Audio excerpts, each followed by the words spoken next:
over to Dr. Rachana Jaya to walk us through the panel discussion.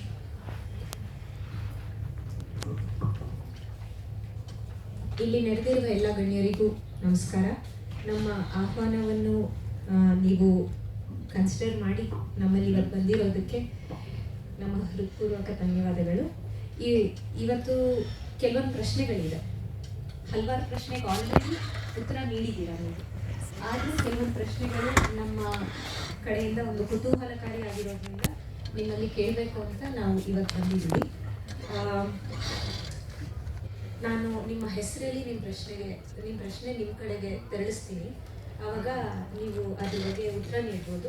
ಅದಾದಮೇಲೆ ಕುತೂಹಲ ಇದ್ದವರು ಎಲ್ಲರೂ ಅದ್ರ ಬಗ್ಗೆ ಮಾಹಿತಿ ನೀಡ್ಬೋದು. ಮಹದೇವಯ್ಯ ಅವರು ತುಂಬ ಸೊಗಸಾಗಿ ಹಳೆ ನೋವು ಹೊಸ ಗಾಯ ಬಗ್ಗೆ ಮಾತಾಡಿದ್ದೀರಾ.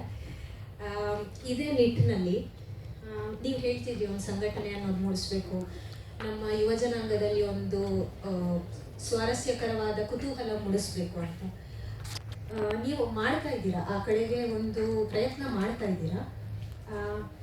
ಯಾವುದಾದ್ರೂ ತುಂಬ ಮಹತ್ವಕರವಾದ ಪ್ರಯತ್ನದ ಬಗ್ಗೆ ನಮ್ಮಲ್ಲಿ ಹೇಳಬೇಕು ಅನ್ನೋ ವಿನಂತಿ.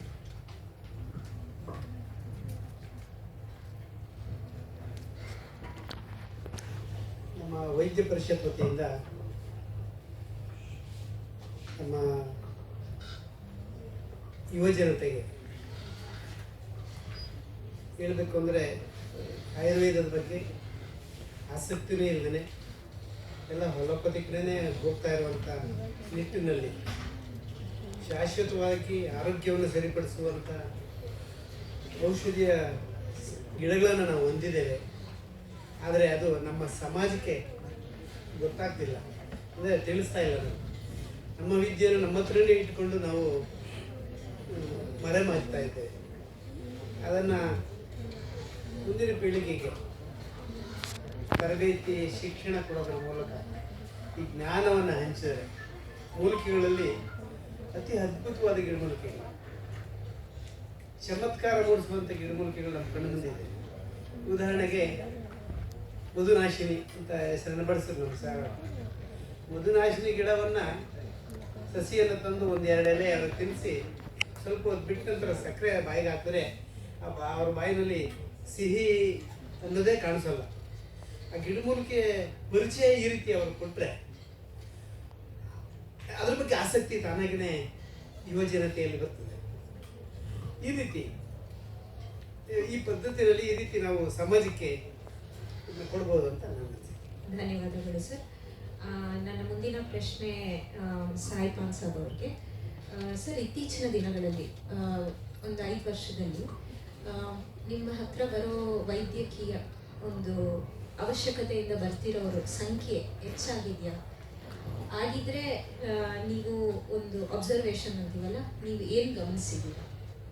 ಇಲ್ಲ ಮೇಡಮ್ ಅವ್ರ, ಈಗಿನ ನನ್ನ ಬೆಲ್ಲಕ್ಕೆ ನೋಡೋದು ಮೇಡಮ್ ಅವ್ರ, ನಾನು ನಮ್ಮ ಮುತ್ತಾರು ಮಾಡ್ತಿದ್ರಿ, ಅದು ಅದೇ ತಲೆ ನಂದು ನಾ ಮಾಡುವಂಥದ್ದು. ಈಗ ನನ್ನ ಬೆಲ್ಲಕ್ಕೆ ನೋಡ್ರಿ, ಮೊದಲಿಗಿಂತ ಈಗ ಏನೈತಲ್ರಿ ಭಾಳ ಮಂದಿ ಅದಾರ. ಆಗಿದ್ದು ಏನೈತಲ್ರಿ, ನಾವು ಯಾವಾಗೇ ಇದು ಸಂಜೆ ಇದು ಏನೈತಲ್ರಿ ಕಾಲು ಮೂಲಕ ಅದು ಕೊಟ್ಟಿರ್ತೇವಲ್ರಿ, ಇಡುವೆ ಸಲುವಾಗಿ ಇಡುವೆ ಮಾಡಿ ನಮ್ಮ ಚಾನಲ್ದಾಗ ಹಾಕೇವ್ರಿ. ಅವ್ರು ಯಾಕಂದ್ರೆ ಎಷ್ಟು ಇದು ಪಡ್ಕೋತಾರ್ರಿ, ನಮ್ಮ ಮೊದಲಿನವ್ರು ಏನದಾರಲ್ರಿ ಹಿಂಗೆ ಮುಚ್ಚಿಬಿಟ್ಟು ಸಾಯಿ ಒಳ್ಳಾಗತ್ತಿದ್ರಿ. ಅದು ನಾವು ಮಾಡಿ ಮತ್ತು ಕೆಲವೊಂದು ಔಷಧಗಳು ಹೇಳಿದ್ರಿ ನಮ್ಮ ಯೂಟ್ಯೂಬ್ ಚಾನಲ್ದಾಗ ರೀ, ಗುಜರಾತ್ ಚಾನಲ್ ಅಂತ. ಅದರೊಳಗೆ ಎಲ್ಲನ ಹ್ಯಾಂಗೆ ಬಳಸಬೇಕು, ಎಷ್ಟೋ ಮಂದಿ ಏನೂ ಇಲ್ಲಾಂದ್ರೂ ಒಂದು 2,000-4,000 ಜನಗಳು ಈಗ ಕಲಿತಾ ಬರ್ತಾರೆ, ತಮ್ಮ ಉದ್ಯೋಗ ತಾವು ಮಾಡ್ತಾರೆ ಮೇಡಮ್ ಅವರು. ಯಾಕಂದ್ರೆ ನಮ್ಮ ಹಳ್ಳಿ ಜನ ಏನೈತಲ್ರಿ ಭಾಳ ಅಂದ್ರೆ ಭಾಳ ಬಡವ್ರು ಅದಾರ ಮೇಡಮ್ ಅವರು.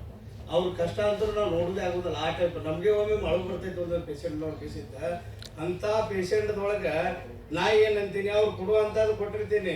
ನಮ್ಮ ಅಧ್ಯಕ್ಷರು ಒಮ್ಮೆ ಹೇಳ್ತಿರ್ತಾರೆ, ನಮ್ಗೆ ಏನು ಕೊಡ್ತಾನೆ ನೋಡ್ರಿ, ನೀವು ಏನು ಮಾಡ್ತೀರಿ ಮಾಡಿರ್ತಾನೆ. ಅವ್ರು ಹಾಕಾದ್ರು ನಾವು ಏನಂತೇವ್ರಿ ಮೇಡಮ್ ಅವ್ರ, ನಮಗೇನು ದುಡ್ಡು ಬರ್ಲಿಕ್ಕೆ ಅಷ್ಟೇ ಇರ್ತಾರೆ, ಪೇಷಂಟ್ ಆರಾಮಾಗ್ಬೇಕಂತೇವ್ರಿ ಮೇಡಮ್ ಅವ್ರ. ಕೆಲವೊಂದು ಮಂದಿ ಅಂತರೂ ದುನಿಯಾದ ಸಾಕಷ್ಟು ತಂದು ಕೊಡ್ತಾರೆ ನಮಗೆ.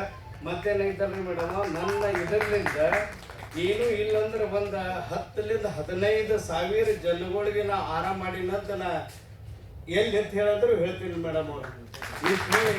ನಿಮಗೇನೈತಲ್ರಿ, ನನಗೆ ಹೆಚ್ಚಿಗೆ ಇವತ್ತೇ ನಾನು ಹುಟ್ಟಿಂದೆ ಇವತ್ತೇ ಈ ಸ್ಟೇಜ್ ಮೇಲೆ ಕೂತಿದ್ದು ಮೇಡಮ್ ಅವರು. ಎಂಟಾದ್ರೂ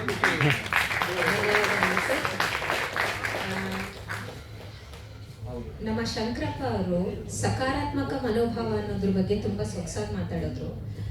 ಇವತ್ತು ನನ್ಗೆ ಅನಿಸಿದ್ದೇನು ಅಂದರೆ, ಸಕಾರಾತ್ಮಕ ಮನೋಭಾವ ಅನ್ನೋದು ವೈದ್ಯ ನೀಡೋರಿಗೆ, ವೈದ್ಯ ತಗೊಳ್ಳೋರಿಗೆ ಇಬ್ಬರಿಗೂ ಬೇಕಾಗತ್ತೆ ಅಂತ. ಪದಾರ್ಥ ಕಹಿಯಾದರೂ ಕೊಡೋರ ಮನಸ್ಸು ಸಿಹಿಯಾಗಿದ್ದರೆ ಅದು ನಮಗೆ ಉಪಯೋಗ ಆಗುತ್ತೆ ಅಂತ ಅನ್ನಿಸ್ತು. ಥ್ಯಾಂಕ್ ಯು ಸಾಯಿಪಾನ್ ಸರ್ ಅವರು. ನೆಕ್ಸ್ಟು ಶಂಕರಪ್ಪ ಅವರಿಗೆ ಇದೊಂದು ಪ್ರಶ್ನೆ ಇದೆ.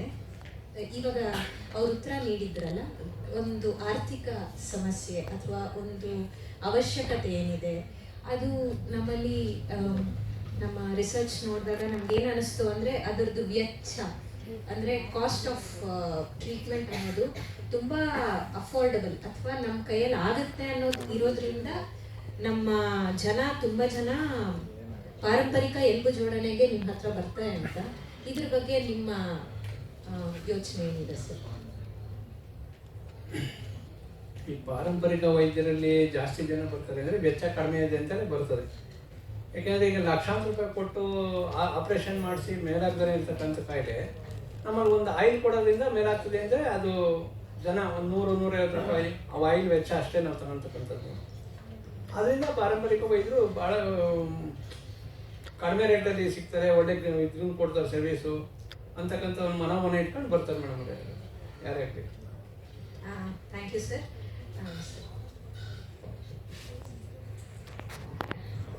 ಸರ್, ನನ್ನ ಮುಂದಿನ ಪ್ರಶ್ನೆ ನರಸಿಂಹಮೂರ್ತಿ ಅವ್ರಿಗೆ. ನಮಸ್ಕಾರ ಸರ್. ಇವಾಗ ನಮ್ಮಲ್ಲಿ ಚಿಕಿತ್ಸೆ ಪಡೆಯಲು ಬರ್ತಾರಲ್ವ, ಸೊ ಎಲ್ಲ ಥರ ಶಿಕ್ಷಣ ಹೊಂದಿರೋರು ಇರ್ತಾರೆ. ಕೆಲವೊಬ್ರು ತುಂಬ ಓದಿರ್ತಾರೆ, ಅಂಥವರು ಗೂಗಲ್ ಇಟ್ಕೊಂಡು ಒಂದು 20-30 ರೆಫರೆನ್ಸ್ ಇಟ್ಕೊಂಡು, ನೋಡಿ ನಾನು ಇದು ನೋಡಿದೆ, ನಾನು ನಿಮ್ಮ ಹತ್ರ ಬಂದಿದ್ದೀನಿ ಚಿಕಿತ್ಸೆಗೆ, ನೀವೇನು ಅಂತೀರಾ ಅನ್ನೋ ಒಂದು ಸನ್ನಿವೇಶಗಳು ನೀವೇನಾದರೂ ನೋಡಿದ್ದೀರಾ? ಹೌದು ಮೇಡಮ್, ಎಲ್ಲ ಜಾಸ್ತಿ ಗೂಗಲ್ ನೋಡ್ಕೊಂಡೆ ಬರೋ ಜಾಸ್ತಿ ಇದೆ. ಮತ್ತು ಎಲ್ಲರಿಗೂ ಬಂದು ಹಳ್ಳಿ ಕಡೆಯಿಂದ ಬರ್ತದೆ, ಸಿಟಿ ಕಡೆಯಿಂದ ಬರ್ತದೆ, ಪ್ರತಿಯೊಬ್ಬರು ಬಂದು ಟ್ರೀಟ್ಮೆಂಟ್ ಮಾಡ್ತಾರೆ. ಆದರೆ ನಮ್ಮ ದೊಡ್ಡಪ್ಪ ಆದವರು ಡಾಕ್ಟರ್ ರಾಜ್ಕುಮಾರ್ ಅವರಿಗೆ ಟ್ರೀಟ್ಮೆಂಟ್ ಮಾಡಿದರು. ಅವರೆಲ್ಲ ವಾಸಿ ಆಯಿತು. ಮತ್ತು ಅವ್ರ ಕಡೆಯಿಂದ ಒಂದು ಹಾಸ್ಪಿಟಲ್ ಕಟ್ಕೊಟ್ಟು ರಾಜ್ಕುಮಾರ್ ಸಾಹಿತ್ಯರು ಪ್ರತಿಯೊಬ್ಬರು ಹಳ್ಳಿ ಮತ್ತು ಸಿಟಿ ಕಡೆ ಎಲ್ಲ ಕಡೆಯಿಂದ ಬಂದು ಟ್ರೀಟ್ಮೆಂಟ್ ತೊಗೊತಾ ಇದ್ದಾರೆ. ಈಗ ಅಂದರೆ ಗೂಗಲ್ ನೋಡ್ಕೊಂಡೆ ಜಾಸ್ತಿ ಲೊಕೇಶನ್ ಹಾಕೊಂಡು ಬರ್ತಾ ಇರ್ತಾರೆ, ಬಂದು ಟ್ರೀಟ್ಮೆಂಟ್ ತಗೊಳ್ತಾ ಇರ್ತಾರೆ. ಓಕೆ, ಸೊ ನಿಮ್ಮಲ್ಲಿ ಎಲ್ಲ ತುಂಬ ಓದ್ಬಿಟ್ಟು ಬರ್ತಾರೆ, ಅದರಲ್ಲಿ ಎಷ್ಟು ಬೇಕಾಗಿರುತ್ತೆ ಎಷ್ಟು ಬೇಕಾಗಿಲ್ಲ ಅನ್ನೋ ವಿವೇಕ ಅವರಲ್ಲಿ ಇರಲ್ಲ. ತುಂಬ ಪ್ರಶ್ನೆಗಳು ಇಟ್ಕೊಂಡು ನಿಮ್ಮ ಹತ್ರ ಬರ್ತಾರೆ, ಅಂಥವ್ರಿಗೆ ನೀವು ಏನು ಹೇಳಬಯಸ್ತೀರಿ? ಅವ್ರು ನಮ್ಗೆ ಕೇಳ್ತಾ ಇರ್ತಾರೆ, ಇದಾಗುತ್ತಾ, ಗುಣ ಆಗುತ್ತೆ, ಎಷ್ಟು ಸತಿ ಬಂದಾಗ ಕೇಳ್ತಾ ಇರ್ತಾರೆ. ಅವ್ರು ನಾವು ತಗೊಂಡು ಹೇಳ್ತೀವಿ, ಆಗುತ್ತೆ, ಇದು ರೆಡಿ ಆಗುತ್ತೆ. ಅವ್ರಿಗೆ ಹೇಳಿ ನಾವೇ ಇದು ಮಾಡ್ಕೊಂಡು ನಮ್ಗೆ ಎಷ್ಟೇ ಇದ್ದಿದ್ರು ಅವ್ರು ಹೇಳ್ತೀವಿ, ಇದೆಲ್ಲ ವಾಸಿ ಆಗುತ್ತೆ. ನಮ್ಮ ಹತ್ರ ಆಗಲಿಲ್ಲ ಅಂದರೆ ಇಂಥ ಕೂಡ ಹೋಗಿದ್ದು ಹೇಳ್ತೀವಿ. ತುಂಬ ಜನ ಫ್ರ್ಯಾಕ್ಚರಾಗಿ ಬರ್ತಾರೆ, ಬ್ಲಡ್ ಜಾಸ್ತಿ ಬ್ಲೀಡಿಂಗ್ ಆಗಿರ್ತದೆ, ಇದು ನಮ್ಮಲ್ಲಿ ಆಗಲ್ಲ, ಕೇಸಿಂದ ಮಲೇಶ್ವರಂ ಕರ್ಕೊಂಡೋಗಿ ಇಲ್ಲ ಸ್ಥಳೀಯ ನಿರ್ಮಲ ದೊಡ್ಡ ಜಿಲ್ಲಾ ಆಸ್ಪತ್ರೆಗೆ ಹೋಗಿ ಕಳಿಸ್ಕೊಡ್ತೀವಿ ಅಂತ ಪೇಷಂಟ್ ಚೆನ್ನಾಗಿ ತುಂಬ ಬಂದು ಜನ ಬರ್ತಾ ಇರ್ತಾರೆ. ಹೌದು ಕೇಳ್ತಾರೆ. ಮಲ್ಟಿ ಸ್ಪೆಷಾಲಿಟಿ ಹಾಸ್ಪಿಟಲ್ ಮಸ್ತಾಗವೆ, ಹೋಗಪ್ಪ ನನ್ನ ಮಾತು ಕೇಳ್ದಾನೆ ಇದ್ರೆ ಕಾಲಿ ಮೇಲೆ ಆಗಲ್ಲ ನಿನಗೆ ಅಂತ ಹೇಳಿ ಕಳಿಸ್ಬೇಕು ಅಷ್ಟೇ. ಈಗ ನಾವು ಅವ್ರದ್ದೇ ಆದಂತ ನಾನು ಬಂದ್ಬಿಟ್ಟು ನಮ್ಗೆ ಪ್ರಶ್ನೆ ಕೇಳಿದ್ರೆ ನಮ್ದೇ ಆದಂಥದ್ದು ನಾವು ಸಜೆಷನ್ ಫಸ್ಟ್ ಅವ್ರು ಕೇಳಬೇಕು, ಫಸ್ಟ್ ಇನ್ಮೇಲೆ ಆಗ್ತದ ಇಲ್ವಾ ಏನು ಅಂತ. ಈ ಅಂಥವ್ರು ನಾನು ಇದು ಕೇಳೋದು, ನಾನು ಹೇಳ್ದಂಗೆ ಕೇಳಂಗಿದ್ರೆ ನಾನು ಸ್ವಲ್ಪ ಇಲ್ಲ ಅಂದ್ರೆ ಓದ್ತಾ ಇರಪ್ಪ ಮಲ್ಟಿನ್ಯಾಷನಲ್ ಸ್ಪೆಷಾಲಿಟಿ ಹಾಸ್ಪಿಟಲ್ ಅಷ್ಟೇ. ನಾವು ಸಿಟಿ ಜನ ಬರ್ತಾರೆ, ಅರ್ಥ ಮಾಡ್ಕೊಂತಾರೆ, ಒಬ್ರು ಅರ್ಥ ಮಾಡ್ಕೊಂಡು ಏನೇ ಮಾಡೋಕ್ಕಲ್ಲ ಅಂತ ಕಳಿಸ್ತೀವಿ. ಈಗ ನಾವು ಹೇಳೋವಷ್ಟು ಹೇಳ್ತೀವಿ, ಹೇಳ್ಬೋದು. ಕೇಳ್ದೇನೆ ಇದ್ರೆ ಅವ್ರನ್ನ ಹಾಸ್ಪಿಟಲ್ ಹೋಗಪ್ಪ ನಿಮ್ಮ ಮಸ್ತಾಗ ಹಾಸ್ಪಿಟಲ್ವೇ ನೀನು ಅಲ್ಲಿಗೆ ಹೋಗಪ್ಪ ಅಂತ ಹೇಳಿ ಕಳಿಸ್ಬೋದು ಅಷ್ಟೇ, ಏನು ಮಾಡೋಕ್ಕಾಗಲ್ಲ. ಧನ್ಯವಾದಗಳು ಸರ್. ನಮ್ಮ ನೆಕ್ಸ್ಟ್ ಪ್ರಶ್ನೆ ಬಂದು ನಮ್ಮ ಶಿವಲಿಂಗಯ್ಯ ಅವ್ರಿಗೆ. ಸರ್, ಇವಾಗ ಫ್ರ್ಯಾಕ್ಚರ್ ಡಿಸ್ಲೊಕೇಶನ್ ಬಗ್ಗೆ ಹೇಳ್ತಾ ಇದ್ರು ಸರ್, ಹೆಂಗೆ ಫ್ರ್ಯಾಕ್ಚರ್ ಆದರೆ ಎಲ್ಲ ಬರ್ತಾರೆ ಅಂತ. ಇಲ್ಲಿ ಒಂದು ಚಿಕಿತ್ಸೆ ನೀಡೋಕ್ಕಿಂತ ಮುಂಚೆ ಮುಖ್ಯ ವಿಧಾನ ಏನಿದೆ ಒಂದು ಸಂಶೋಧನೆಗೆ ನೀವೇನು ಬಳಸ್ತೀರಾ? ನಾವು ಫಸ್ಟು ಬರುವಂಥ ಪೇಷಂಟು ಏನಾಗಿದೆ, ಯಾವ್ದಕ್ಕೆ ಬಂದಿದ್ಯಾ, ನಿನ್ಗೆ ಏನಾಯಿತು ಸನ್ನಿವೇಶ, ಏನು ಬಿದ್ರಾ ಎದ್ರಾ, ಆಕ್ಸಿಡೆಂಟ್ ಆಯಿತಾ, ಏನು ಫಸ್ಟು ಪರಿಶೀಲನೆ ಮಾಡಿ ಫಸ್ಟು ಕೂರಿಸಿ ಸಮಾಧಾನವಾಗಿ ಕೇಳ್ತೀನಿ. ಅದು ಫಸ್ಟು ಪರಿಶೀಲನೆ ಮಾಡಿ ನೋಡಿದಾಗ ಕೈಯ ಅಥವಾ ಕಾಲು, ಬೆನ್ನು, ಯಾವ ಭಾಗ ಏನಾಗಿರ್ಬೋದು, ಊತ ಬಂದಿದೆಯಾ, ಬ್ಲಡ್ ಕ್ಲಾಟ್ ಆಗಿದೆಯಾ, ಅಥವಾ ಬೇರೆ ಏನಾದ್ರು ಒಳಗಡೆ ಸೌಂಡ್ಗಿಣ್ಣು ಬರೋ ಥರದ್ದು ಕೈ ಮುಟ್ಟಿ ಸ್ವಲ್ಪ ನೋಡುವಂಥದ್ದು ಅಂದಾಗ ಇಂಥ ವಿಧಾನಗಳೆಲ್ಲ ಫಸ್ಟು ಪರಿಶೀಲನೆ ಮಾಡ್ತೀವಿ. ನಮಗೆ ಸಮಾಧಾನ ಆದರೆ ನಮ್ಮ ಕೈಲಿ ಆಗುತ್ತಾ ಆದರೆ ನೋಡಪ್ಪ 1-2 ದಿನ ಇದು ಟ್ರೈ ಮಾಡೋಣ. ತುಂಬ ಜಾಸ್ತಿ ಅಂದರೆ ನಾವು ಜಿಲ್ಲಾಸ್ಪತ್ರೆಗಳಿಗೆ, ನಮ್ಮ ಅಕ್ಕಪಕ್ಕ ಇರುವಂಥ ಆಸ್ಪತ್ರೆಗಳಿಗೆ, ಗೌರ್ಮೆಂಟ್ ಆಸ್ಪತ್ರೆಗಳಿಗೆ ಹೋಗಪ್ಪ ಸೊಲ್ಯೂಷನ್ ಕೊಡ್ತೀವಿ. ನಾವು ನಮ್ಮ ಕೈಲಾದರೆ ಮಾಡ್ತೀವಿ. ಯಾಕೆಂದರೆ ಎಲ್ಲನೂ ಮಾಡ್ಲಿಕ್ಕೆ ಬರೋದಿಲ್ಲ. ಉಳುಕಿರುತ್ತೆ ಅಂದರೆ ಉಳುಕು ತೆಗಿತೀವಿ, ಮುರಿದೋಗಿರುತ್ತಾದರೆ ಇದು ಆಗುತ್ತಾ ಆಗಲ್ಲ ಅಂತ ಅದು ನಮಗೆ ಬಂದಿರ್ತದೆ ತಲೆ ಒಳಗೆ. ಇದು ಮಾಡ್ಬೋದು, ಒಳಗಡೆ ಡಿಸ್ಲೊಕೇಶನ್ ಆಗಿದೆ ಅಥವಾ ಮುರಿದೋಗಿದ್ದನ್ನ ಜೋಡಣೆ ಹೇಗೆ ಮಾಡಬೇಕಾಯ್ತು, ಬಟ್ಟೆಗೆ ಏನು ಕೊಡಬೇಕಾಗ್ತದೆ, ಅಥವಾ ಅದನ್ನು ಜೋಡಣೆ ಮಾಡಲಿಕ್ಕೆ ಏನೇನು ವ್ಯವಸ್ಥೆ ಮಾಡಿ ಆಯಿಲ್ಗಳು ಹಾಕಿ. ಈಗ ನಾವೆಲ್ಲ ಕಟ್ಟಾಕ್ಲಿಕ್ಕೆ ಏನು ಮಾಡ್ತಿರ್ತೀವಿ, ಕೋಳಿ ಬಟ್ಟೆ ವಸ್ತು ಯೂಸ್ ಮಾಡ್ತೀವಿ, ಇಲ್ಲ ಆಯಿಲ್ಗಳು ಹಾಕಿ ಯೂಸ್ ಮಾಡ್ತಿರ್ತೀವಿ. ಕೆಲವು ಹಾಗೇನೆ ಸಣ್ಣ ಪಣ್ಣ ಇದ್ರೊಳಗೇನೆ ಜೋಡಣೆ ಮಾಡಿ ಕಡ್ಡಿಗಳು ಹಾಕಿ ಜೋಡಿಸ್ಬೇಕು, ಬಟ್ಟೆಗಳ ಹತ್ತಿಗಳು ಹಾಕಿ ಯೂಸ್ ಮಾಡ್ತಿರ್ತೀವಿ. ಯಾವ ರೀತಿಯಲ್ಲಿ ಅದು ನೋಡಿಕೊಂಡು ಅದ್ರ ಮೇಲೆ ಆ ವಿಧಾನದಲ್ಲಿ ಟ್ರೀಟ್ಮೆಂಟ್ ಮಾಡ್ತೀವಿ. ಕೆಲವೊಬ್ರು ಚಿಕಿತ್ಸೆ ಪಡೆಯೋಕೆ ಬಂದಾಗ ಆತಂಕದಲ್ಲಿ ಇರ್ತಾರೆ. ಕೆಲವೊಮ್ಮೆ ನಿಮಗೆ ಮಾಹಿತಿ ನೀಡೋದು ಅವ್ರು ಮರ್ತೋಗ್ತಾರೆ, ನೋವಲ್ಲಿ ಇರ್ತಾರೆ, ಆತಂಕದಲ್ಲಿ ಇರ್ತಾರೆ, ಒಂದು ಪರಿಹಾರ ಬೇಕು ಅಂತ ಬಂದಿರ್ತಾರೆ. ಕೆಲವೊಮ್ಮೆ ಅವರು ಕೆಲವೊಂದು ಹೇಳೋದು ಬಿಟ್ಟೋಗಿರುತ್ತೆ. ಆ ಥರ ಸಂದರ್ಭದಲ್ಲಿ ನೀವು ಚಿಕಿತ್ಸೆ ಹೆಂಗೆ ನೀಡ್ತೀರಾ? ನಾವು ಫಸ್ಟು ಅವ್ರನ್ನ ಕೇಳ್ತಿರ್ತೀವಿ, ಏನು ಬಂದಿದ್ದೀರಿ ಯಾವ ಥರದ್ದು ಕೇಳಿದಾಗ ಅವ್ರಿಗೇನಾಗುತ್ತೆ, ಗಾಬರಿ ಇರ್ತದೆ. ಸಮಾಧಾನವಾಗಿ ನೀವು ಚಿಕಿತ್ಸೆಗೆ ಬಂದಿದ್ದೀರಾ ಅಥವಾ ನೀವು ಕೇಳ್ಕೊಂಡು ಹೋಗ್ಲಿಕ್ಕೆ ಬಂದಿದ್ದೀರಾ, ಚಿಕಿತ್ಸೆ ಬೇಕಾದರೆ ಈ ಥರ ಮಾಡಿದ್ರೆ ಆಗ್ತದೆ, ಇಷ್ಟು ಸಮಯ ತಗೊಳ್ತದೆ, ಇದನ್ನು ನೀವು ಮಾಡಿದ್ರೆ. ಏಕೆಂದರೆ ಈಗ ಕೆಲವ್ರಿಗೆ ವಾಸಿ ಆಗುವಂಥ ಕಾನ್ಸೆಪ್ಟ್ ಕೆಲವ್ರಿಗೆ ಇರೋದಿಲ್ಲ. ಕೆಲವ್ರಿಗೆ ಕೇಳ್ಕೊಂಡು ಹೋಗಿ ಬಂದಿರ್ತಾರೆ. ಕೆಲವರಿಗೆ ವಾಸಿ ಆಯ್ತದಪ್ಪ, ನಿಮ್ಮ ಮೇಲೆ ನೀವೇ ಮಾಡಬೇಕು, ನಾನು ಬೇರೆ 2-3 ಸಾರಿ ಯಾರೋ ಎಲ್ಲ ಹೇಳಿದ್ದಾರೆ ಜನ, ನಮಗಿಲ್ಲ, ಅದನ್ನು ಕೇಳ್ಕೊಂಡು ನಾನು ಇಲ್ಲಿಗೆ ಬಂದಿದ್ದೀನಿ, ದಯವಿಟ್ಟು ನೀವು ಮಾಡಿ ಅಂತ ಹೇಳ್ತಾರೆ ಕೆಲವರು. ಅದ್ರ ಪಟ್ಟಾಗಿ ನಾವು ಟ್ರೀಟ್ಮೆಂಟ್ ಮಾಡ್ತೀವಿ. ಧನ್ಯವಾದಗಳು ಸರ್. ನನ್ನ ಮುಂದಿನ ಪ್ರಶ್ನೆ ರತ್ನಮ್ಮ ಅವ್ರಿಗೆ. ಇಲ್ಲಿ ನಮ್ಮಲ್ಲಿ ಒಂದು ಕೊಲಾಬ್ರೇಷನ್ ಅಥವಾ ಸಹಯೋಗ ಅನ್ನೋದ್ರ ಬಗ್ಗೆ ನಮ್ಮ ಡಾಕ್ಟರ್ ವಿದ್ಯಾ ಅವ್ರು ಮಾತಾಡ್ತಾ ಇದ್ರು. ಸೊ ಒಂದು ಸರ್ಕಾರ ಮಟ್ಟದಲ್ಲಿ ಅಥವಾ ಜಿಲ್ಲಾ ಮಟ್ಟದಲ್ಲಿ ಅಥವಾ ನಿಮ್ಮ ನೀವಿರೋ ಏರಿಯಾ ಮಟ್ಟದಲ್ಲಿ ಯಾವ ಥರ ಸಹಕಾರ ಸಿಗ್ತಾ ಇದೆ, ಯಾವ ಥರ ಸಹಕಾರ ಬಯಸ್ತಾ ಇದ್ದೀರಾ? ಹೇಳಿದ್ದೀನಿ, ಸ್ವಲ್ಪ ಹೇಳಿ ಮೇಡಮ್. ಇವಾಗ ನಿಮಗೆ ಸರ್ಟಿಫಿಕೇಶನ್ ಅಂತ ಹೇಳಿದ್ರು, ಆಮೇಲೆ ಕೌಶಲ್ಯನ ಬೆಳೆಸೋದು ಅಥವಾ ಅಪ್ಗ್ರೇಡಿಂಗ್ ಆಫ್ ಸ್ಕಿಲ್ ಅನ್ನೋದಿರುತ್ತಲ್ಲ. ಸೊ ನೀವಿರೋ ಜಾಗದಲ್ಲಿ ಅದು ನಿಮಗೆ ಸಿಗ್ತಾ ಇದೆಯಾ? ಸಿಗ್ತಾ ಇದ್ರೆ ಯಾವ ಮಟ್ಟದಲ್ಲಿ ಸಿಗ್ತಾ ಇದೆ? ಮೇಡಮ್, ನನಗೆ ಸಿಗ್ತಾ ಇದೆ. ಇವಾಗ ಪೇಷೆಂಟ್ ಬರ್ತಾರೆ, ಪೇಷೆಂಟ್ ಬಂದಾಗ ಒಂದು ಪೇಷೆಂಟ್ ಬಂದರೆ ಅವ್ರನ್ನ ನೋಡ್ತೀನಿ ನಾನು. ಇಲ್ಲ ಅಕಸ್ಮಾತ್ ಏನಾದರೂ ಮೂಳೆ ಏನಾದರೂ ಮುರಿದಿದ್ರೆ, 1 ಮೂಳೆ ಮುರಿದಿದ್ರೆ ನೋಡ್ತೀನಿ ನಾನು, 2 ಮೂಳೆ ಮುರಿದಿದ್ರೆ ನೋಡಲ್ಲ. 2 ಮೂಳೆ ಮುರಿದಿದ್ರೆ ನಾವು ಕೂಡ್ಸೋದಕ್ಕಾಗಲ್ಲ. ಇಲ್ಲ ಒಂದು ಹಿಂದೆ ಮುಂದೆ ಕೂರಿಸಿದ್ರೆ ನಾವು ಕಟ್ಟಾಕಿ ರೆಡಿ ಮಾಡ್ಬೋದು. ಅಕಸ್ಮಾತ್ ಬ್ಲಡ್ ಬಂದಿದ್ದರೆ ನಾನು ರೆಡಿ ಮಾಡಲ್ಲ. ಸೆಪ್ಟಿಕ್ ಇಂಜೆಕ್ಷನ್ ಕೊಡಿಸ್ಬೇಕಾಗುತ್ತೆ. ಅದು ನಮ್ಮಲ್ಲಿ ಇಂಜೆಕ್ಷನ್ ಕೊಡೋದಿಲ್ಲ ನಾವು. ಇವಾಗ ನಾಟಿ ವೈದ್ಯರು ಅಂದರೆ ನಾಟಿ ಮೆಡಿಸಿನ್ನೇ ಕೊಡಬೇಕು, ಇಂಗ್ಲೀಷ್ ಮೆಡಿಸಿನ್ಗೆ ಹೋಗಬಾರ್ದು. ಅಕಸ್ಮಾತ್ ಏನಾದರೂ ಡಿಸ್ಲೊಕೇಶನ್ ಆಗಿದ್ದರೆ, ಸಿಂಗಲ್ ಮೂಳೆ ಮುರಿದಿದ್ರೆ, ಬ್ಲಡ್ ಬಂದಿಲ್ಲ ಅಂತಂದರೆ ನೋಡ್ತೀನಿ. ಈಗ ಒಂದು ಪೇಷೆಂಟ್ ಬಂದಿರ್ತಾರೆ, ಅವರು ರೆಡಿ ಆಯಿತು ಅಂತಂದರೆ ಇನ್ನೊಂದು ಪೇಷೆಂಟ್ ಕಳಿಸ್ಕೊಡ್ತಾರೆ. ನನಗೆ 5 ಪೇಷೆಂಟ್ ಬಂದರೂ ಸಾಕಪ್ಪ, ನನಗೆ ತುಂಬ ಪೇಷೆಂಟೇ ಬೇಕಾಗಿಲ್ಲ. 5 ಜನದಲ್ಲಿ 5 ಜನ ಕಳಿಸ್ತಾರೆ, ನನಗೆ 25 ಜನ ಆಗ್ತಾರೆ. ಅಕಸ್ಮಾತು ಕಮ್ಮಿ ಅಮೌಂಟ್ ತೊಗೋತೀನಿ. ಸ್ಕೂಲಿಂದ ಬಂದರೆ ಫ್ರೀ ನೋಡಿ ಕಳಿಸ್ತೀನಿ. ಹಾಗಾಗಿ ನನಗೆ ತುಂಬ ಒಂದು 70 ಇಂದ 80 ಹಳ್ಳಿ ಹೆಸರುವಾಸಿಗೆ ಇದೆ ನನಗೆ. ಧನ್ಯವಾದಗಳು ಸರ್. ಮಹದೇವಯ್ಯ ಅವರೇ, ಈ ಪ್ರಶ್ನೆ ನಾನು ನಿಮ್ಮನ್ನು ಮತ್ತೆ ಕೇಳ್ತೀನಿ. ಇವಾಗ ನಮ್ಮಲ್ಲಿ ಸರ್ಟಿಫಿಕೇಷನ್, ಅಪ್ಸ್ಕಿಲ್ಲಿಂಗ್ ಅಥವಾ ಗೌರ್ಮೆಂಟ್ ಸಪೋರ್ಟು ಇದೆಲ್ಲ ಏನಿರುತ್ತೆ, ಅದು ನಿಮಗೆ ಸಿಗ್ತಾ ಇದೆಯಾ? ಯಾವ ಥರ ಸಿಗ್ತಾ ಇದೆ? ನಮ್ಮದು PHC ಅಂತೀವಿ, PHCಗಳ ಜೊತೆ ನಿಮ್ಮದು ಕೊಲಾಬ್ರೇಷನ್ ಆಗ್ತಿದೆಯಾ? ಹೇಗೆ, ಯಾವ ಥರ ನಡೀತಾ ಇದೆ? ನಮಗೆ ಸರ್ಕಾರದ ಮಟ್ಟದಿಂದ ಅಥವಾ ಸಾರ್ವಜನಿಕವಾಗಿ ನಮಗೆ ಸಪೋರ್ಟ್ ಇದೆ. ಆದರೆ ಸರ್ಕಾರದ ಮಟ್ಟದಿಂದ, ಅಧಿಕಾರಿಗಳ ಮಟ್ಟದಿಂದ ಯಾವುದೇ ರೀತಿ ಹೆಚ್ಚು ಸಪೋರ್ಟ್ ಏನಿಲ್ಲ. ಆದರೂ ಯಾರಿಗೂ ಏನು ಹೆಚ್ಚಿಗೆ ತೊಂದರೆ ಕೊಡ್ತಿಲ್ಲ. ಮಾಡೋದು ತರ್ತೀನಿ, ಯಾಕೆ ಮಾಡ್ತಿದ್ದೀನಿ ಅಂತ ಏನು ತೊಂದರೆ ಕೊಡ್ತಿಲ್ಲ. ಮುಂದಿನ ದಿನಗಳಲ್ಲಿ ಈ ಸರ್ಕಾರ ಇದು ಕಾಣ್ತಾ ಇರೋದು, ಈ ವೃತ್ತಿ ಮಾಡ್ತಕ್ಕಂಥವರಿಗೆ ಸ್ವಲ್ಪ ಬೆನ್ನೆಲುಬಾಗಿ ನಿಂತು ಸಪೋರ್ಟ್ ಕೊಟ್ಟರೆ ನಿರ್ಭಯವಾಗಿ ನಾವು ಸೇವೆ ಮಾಡೋಕ್ಕೆ ನಮ್ಮ ವೈದ್ಯರುಗಳಿಗೆ ಸ್ಫೂರ್ತಿ. ಅದು ಹೆಚ್ಚಿನದಾಗಿ ಆಗಿದೆ. ಅದರದ್ದೇ ನಮ್ಮ ಉನ್ನತ ಬೇಡಿಕೆ ಆಗಿದೆ. ಧನ್ಯವಾದಗಳು ಸರ್. ನನ್ನ ಕೊನೆಯ ಪ್ರಶ್ನೆ ಶಂಕರಪ್ಪ ಅವ್ರಿಗೆ. ಸರ್, ಇವತ್ತು ಬೆಳಗ್ಗೆ ನಾವು ಈ ಒಂದು ಕಾರ್ಯಕ್ರಮ ಆರಂಭ ಮಾಡಿದಾಗ ಡಾಕ್ಯುಮೆಂಟೇಶನ್ ಅಥವಾ ದಾಖಲೆ ಅನ್ನೋದ್ರ ಬಗ್ಗೆ ಒಂದು ಪ್ರಶ್ನೆ ಮೂಡಿತು. ನಿಮ್ಮಲ್ಲಿ ನೀವು ಹೇಳ್ದಂಗೆ ನಮ್ಮ ಭೋಜನ ಸರ್ ಹೇಳಬೇಕಾದ್ರೆ patient history or case file, ಇವಾಗ ನಿಮ್ಮಲ್ಲಿ ಒಬ್ರು ಬಂದಿರ್ತಾರೆ, ಇವತ್ತು ನೀವು ನನ್ನ ನೋಡಿದ್ದೀರಾ, ನಾಳೆ ನಿಮ್ಗೆ ಅದ್ರ ನೆನಪಿರುತ್ತೆ.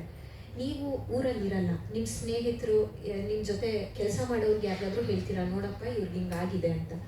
ಆ ದಾಖಲೆಯನ್ನು ಯಾವ ರೀತಿ ನೀವು ಸಂರಕ್ಷಿಸ್ತಾ ಇದ್ದೀರಾ? ನಾಳೆ ದಿನ ಮುಂದೆ ಬರೋ ಪೀಳಿಗೆಗೆ ರೆಫರೆನ್ಸ್ ಕೇಸ್ ಫೈಲ್ ಅಥವಾ ಇಷ್ಟು ಈ ಥರ ತರಾವರಿ ಇದ್ದ ಪೇಷಂಟ್ಸ್ಗೆ ನಾವು ನೋಡಿದ್ದೀವಿ ಅನ್ನೋದಕ್ಕೆ ಯಾವ ಥರ ನೀವು ಡಾಕ್ಯುಮೆಂಟ್ಸ್ ಇಡ್ತಾ ಇದ್ದೀರಾ? ಬಂದಂಥವ್ರ ಹೆಸರು ಮತ್ತು ಅವರ ಏಜು, ಏನು ಕಾಯಿಲೆ ಟ್ರೀಟ್ಮೆಂಟ್ ಕೊಟ್ಟು ಇದನ್ನೆಲ್ಲ ಒಂದು ಲೆಡ್ಜರಲ್ಲಿ ಬರಿತಾ ಹೋಗ್ತಾ ಇದ್ದೀವಿ ನಾವು. ಮತ್ತು ಅದಕ್ಕೆ ಏನೇನು ಔಷಧಿ ಕೊಟ್ಟು ಯಾವ್ಯಾವುದರಿಂದ ಅದು ಔಷಧಿ ಮಾಡಿದ್ದೇನೆ ಅಂತಕ್ಕಂಥದ್ದನ್ನೆಲ್ಲ ನಾವು ದಾಖಲೆ ಮಾಡ್ತಾ ಇದ್ದೀವಿ. ಇದು ಇವಾಗ ನೀವು ಮಾಡ್ತಿರೋದು ನೆಕ್ಸ್ಟ್ ಇನ್ನೊಂದು 5-10 ವರ್ಷ 15 ವರ್ಷಕ್ಕೆ ಇರುತ್ತಾ? ಇರ್ತದೆ. ಅಂದರೆ ಹಂಗಿರ್ಬೇಕು ಅಂದರೆ ಈಗ ನಾವು ಮಾಡೋ ಇದರಲ್ಲಿ ಲ್ಯಾಪ್ಟಾಪಲ್ಲೋ ಅದು ಕಂಪ್ಯೂಟರ್ನಲ್ಲೋ ಹಾಕಿ ಮಾಡಿರ್ತಕ್ಕಂಥ ಒಂದು ವ್ಯವಸ್ಥೆ ಮಾಡಬೇಕಾಗ್ತದೆ. ಅಷ್ಟರಲ್ಲಿ ನಮ್ಮನ್ನೇ ಬರೆದಿರೋದು ಎಲ್ಲ ರಿಜಿಸ್ಟರ್ ಬಿಸಾಕ್ಬಿಡ್ತೀವಿ ಅಂತ ಇಟ್ಕೊಳ್ಳಿ. ಅದನ್ನು ಹೇಳ್ತಾರೆ ನೀವು. ಅದೇ ಇದನ್ನು ನಾವು ಈ ಪೆನ್ ಡ್ರೈವ್ ಅಂಥದ್ರಾಗೆಲ್ಲ ಹಾಕಿಟ್ರೆ ನಮಗೆ ಅನುಕೂಲ ಆಗ್ತದೆ. ನೀವು ಹೇಳೋದ್ರ ಪ್ರಕಾರ ಅದನ್ನು ಟೆಕ್ನಾಲಜಿ ಬಳಸ್ಕೊಬೇಕಾಗ್ತದೆ. ನಾವೀಗ ಟೆಕ್ನಾಲಜಿ ಬಳಸ್ಕೊಂಡು ಮಾಡಿದರೆ ಭಾಳಷ್ಟು ಅನುಕೂಲ ಆಗ್ತದೆ. ಯಾಕಂದರೆ ನಮಗೂ ಒಂದು ಹಿಸ್ಟ್ರಿ ಸಿಗ್ತದೆ, ಎಷ್ಟು ಜನಕ್ಕೆ ಟ್ರೀಟ್ಮೆಂಟ್ ಕೊಟ್ಟು, ಯಾವ ಥರದವ್ರಿಗೆ ಟ್ರೀಟ್ಮೆಂಟ್ ಕೊಟ್ಟಿದ್ದೀವಿ, ಯಾವ್ಯಾವ ಥರದವ್ರು ಕಾಯಿಲೆಗೆ ಬಂದವ್ರೆ, ಎಷ್ಟು ಜನ ಅಂತಕ್ಕಂಥದ್ದು ನಮಗೂ ಗೊತ್ತಾಗ್ತದೆ. ಅದನ್ನು ಮಾಡಬೇಕು ನಾವೆಲ್ಲರೂ. ಇನ್ನು ಮುಂದೆ ನಾವೆಲ್ಲರೂ ಮಾಡೋಣ ಅಂತ ನಾನು ಹೇಳ್ತೀನಿ. ತುಂಬಾ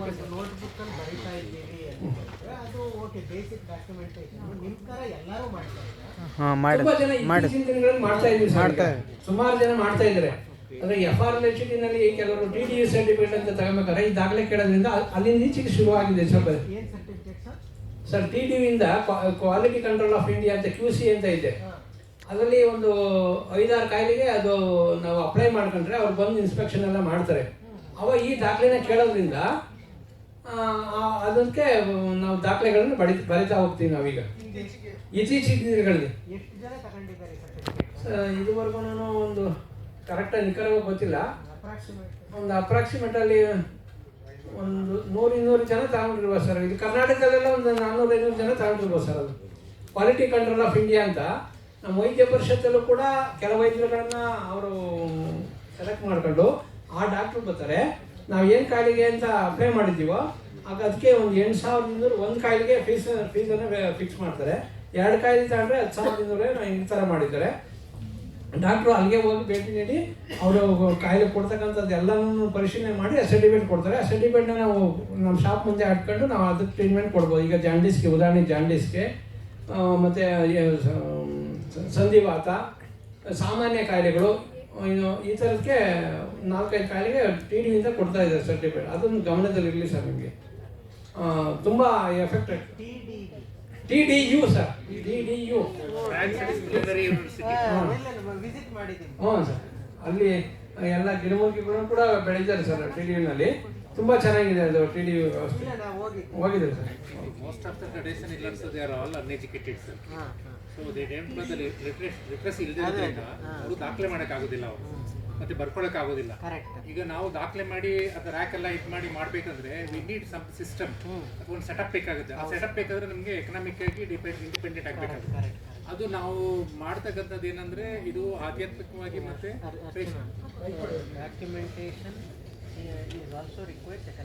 ಎಕನಾಮಿಕ್ ಹೌದು. ಮತ್ತು ಈಗ ನಾವು ಪೇಷಂಟ್ಸ್ಗಳಿಗೆ ನಾವು ಮಾಡೋದೇನಕ್ಕೆ ಅಂತಂದರೆ ನಮ್ಮದು ಹಿನ್ನೆಲೆಯಲ್ಲಿ ಪಾರಂಪರ್ಯವಾಗಿ ಬರ್ತದೆ, ಗುರು ಪರಂಪರೆಗೆ ಬಂದಿರ್ತದೆ, ಮತ್ತು ನಮ್ಮ ಗುರುಮುಖ ಅವ್ರಿಗೆ ನಾವು ಆ ಥರ ಮಾಡಬೇಕಾದ್ರೆ ಹೃದಯದಿಂದ ನಾವು ಮಾಡ್ತೀವಿ ಹೊರತು ಅವರಿಂದ ಆ ಕೂಡು ಮರದ ಎಲೆನಲ್ಲಿ ಆ ಮರದ ಮಾಂಸನ ಕಟ್ಕೊಂಬಂದ ಬೆಳಗ್ಗೆ ವರ್ಷಕ್ಕೆ ಕೂದಲು ಬಂದ್ಬಿಟ್ಟಿತ್ತು ಆ ಮಾಂಸದಲ್ಲಿ ಅಂತ. ಆ ಥರದ ಗಿಡನ ನಮ್ಮಲ್ಲಿ ನೋಡಿ ಪ್ಲಾಸ್ಟಿಕ್ ಸರ್ಜರಿಗೂ ಅಷ್ಟೇ, ಮತ್ತು ಬೋನ್ ಜಾಯಿಂಟ್ ಆಗೋದಕ್ಕೆ ತುಂಬ ವಿಶೇಷವಾಗಿ ಬಳಸ್ತಾರೆ ಜಾಸ್ತಿ. ಈಗ ನಮ್ಮ ದೇಶದಲ್ಲೆಲ್ಲ ಅದನ್ನು ಜಾಸ್ತಿ ಬಳಸ್ತಾರೆ. ಆ ಥರದ ಗಿಡಗಳನ್ನ ಎಲ್ಲೋ ರೇರ್ ಪ್ಲಾಂಟ್ ಇರೋದವು, ಎಲ್ಲೋ ಒಂದು ಹೆಚ್ಚು ಕಮ್ಮಿ ಇದ್ರೆ ಒಂದು 5-6 ಡಿಸ್ಟಿಕ್ಕಿಗೆ ಒಂದೊಂದು ಮರ ಇಲ್ಲ, 8 ಡಿಸ್ಟಿಕ್ಕಿಗೆ ತಿರುಗಿರೋ ಒಂದು ಮರ ಇಲ್ಲ. ಆ ಥರ ಪ್ಲ್ಯಾಂಟನ್ನು ನಾವು ಗ್ರೋ ಮಾಡ್ಬೇಕು ಸರ್. ತುಂಬ ಅದ್ಭುತವಾದಂಥ ಗಿಡಮೂಲಿಕೆ. ನೋಡಿ, ಯಾವುದೇ ಮರ ನೀವು ಚಕ್ಕೆ ಕೆತ್ತಿದ್ರೆ ಕೂಡ್ಕೊಂತದೆ ಎಷ್ಟೋ ದಿನಗಳ ಕಾಲ. ಆದರೆ ಕೂಡು ಮರ ಹಂಗಲ್ಲ, ಒಂದು 15-20 ದಿನದಲ್ಲೇ ಪೂರ್ತಿ ಅವ್ರು ಕೂಡ್ಕೊಂಡ್ಬಿಡ್ತದೆ, ತಿರ್ಗಾ ಮತ್ತೆ ಕವರ್ ಆಗ್ಬಿಡ್ತದೆ. ಆ ಥರದ ಪ್ಲ್ಯಾಂಟು ಭಾಳಷ್ಟು ರೇರು. ಅದನ್ನು ಎಲ್ಲ ನಮ್ಮ ಮೂಳೆ ಸರಿ ಮಾಡ್ತಕ್ಕಂಥ ಎಲ್ಲ ವೈದ್ಯರುಗಳು ಕೂಡ 1-2 ಬೆಳೆಸಬೇಕು. ನಾನು ಆ ಸೀಸನಲ್ಲಿ ಬೇಕಾದ್ರೆ ನನ್ನ ಅಡ್ರೆಸ್ ಆಗಿರ್ಬೇಕಾದ್ರೆ ಆ ಸೀಸನಲ್ಲಿ ನಾನು ಅದರ ಬೀಜಗಳನ್ನು ಸಂರಕ್ಷಣೆ ಮಾಡಿಕೊಡ್ತೀನಿ. ಅದನ್ನು ಬೆಳೆಸ್ತಕ್ಕಂಥ ವ್ಯವಸ್ಥೆ ಮಾಡಬೇಕು. ಯಾಕಂದರೆ ನಮ್ಮ ಟ್ರೀಟ್ಮೆಂಟಿಗೆ ಜನ ನಿಂತವ್ರೆ, ನಾವು ಟ್ರೀಟ್ಮೆಂಟ್ ಕೊಡೋಕ್ಕೆ ಕಚ್ಚಾ ವಸ್ತುಗಳಿಲ್ಲ ಅಂದಮೇಲೆ ಏನು ಮಾಡೋಕ್ಕಾಗಲ್ಲ. ಕಚ್ಚಾ ವಸ್ತು ನನ್ನ ಹತ್ರ ರೆಡಿ ಇರಬೇಕು.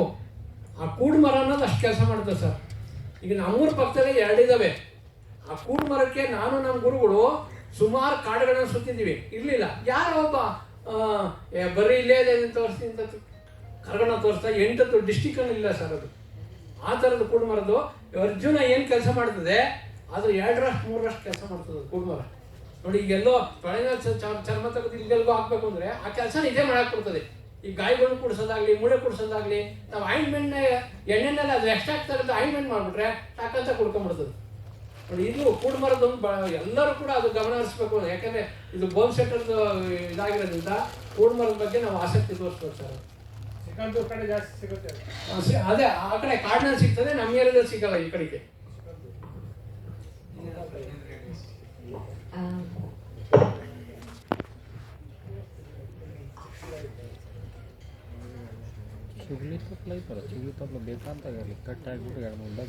ಇಲ್ಲಿ ನೆರೆದಿರುವ ಎಲ್ಲ ತಜ್ಞರಿಗೂ ನಿಮ್ಮ ಅಮೂಲ್ಯವಾದ ಜ್ಞಾನ ಭಂಡಾರವನ್ನು ನಮ್ಮೊಂದಿಗೆ ಹಂಚಿಕೊಂಡು ಇವತ್ತು ನಮ್ಮಲ್ಲಿ ನೆರೆದಿರೋದಕ್ಕೆ ಹೃತ್ಪೂರ್ವಕ ಧನ್ಯವಾದಗಳನ್ನು ನಾನು ಸಲ್ಲಿಸುತ್ತೇನೆ. ನಿಮ್ಮ ಕೈ ಚಳಕದಿಂದ ನಮ್ಮ ಮನವನ್ನು ಗೆದ್ದಿದ್ದೀರ ಇವತ್ತು.